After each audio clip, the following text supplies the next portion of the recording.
Kādiem, manuprāt, būtu jābūt topošās valdības galvenajiem uzdevumiem? Pirmkārt, ekonomiskie jautājumi. Nešaubīgi valdībai ir jāsignalizē, ka beidzot Latvijai atkal ir skaidri jāfokusējas uz to, ka nevis birokrātija un ar to saistītie jautājumi ir Latvijas prioritāte, bet Latvijas ekonomika. Investori, kuri gatavi kaut ko darīt, gan vietējie investori, gan ārvalstu investori.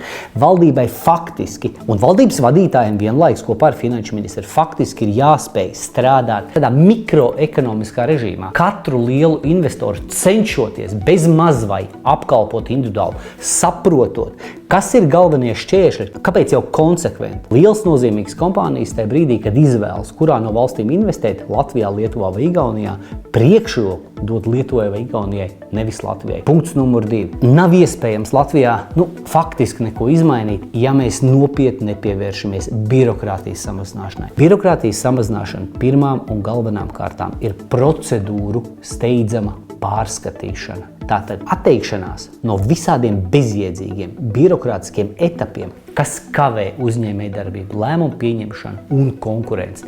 Un šeit tiešām valdībai ir jābūt drosmīgai. Labāk atteiksimies no kādas procedūras, ko vēlāk atzīsim, ka tomēr nevajadzēja un atgriezīsimies, jo zaudējumi no tā viedokļa ir daudz mazāk. Un trešais būtiskais jautājums – Rail Baltica projekts un Air Baltica projekts. Mēs nedrīkstam ilgāk vilkt ar šiem jautājumiem, jo tas tiešām ved vienā gadījumā pie Latvijas totāls izgāšanās mūsu partneracīs un faktiski pie lielākā un nozīmīgākā pēdējos 100 gados investīciju projektu Latvijas ekonomikā, Latvijā izgāšanās. Un Air Baltica ir skaidri jāpasaka, vai nu mēs sakam, mums vajag Air Baltica un mēs esam gatavi dotēt, reku ir vadītājs, kuram ir plāns, vai arī mēs to nevaram atļauties un atsakamies no Air Baltica. Manuprāt, šiem ir jābūt galveniem uzdevumiem topošai valdībai.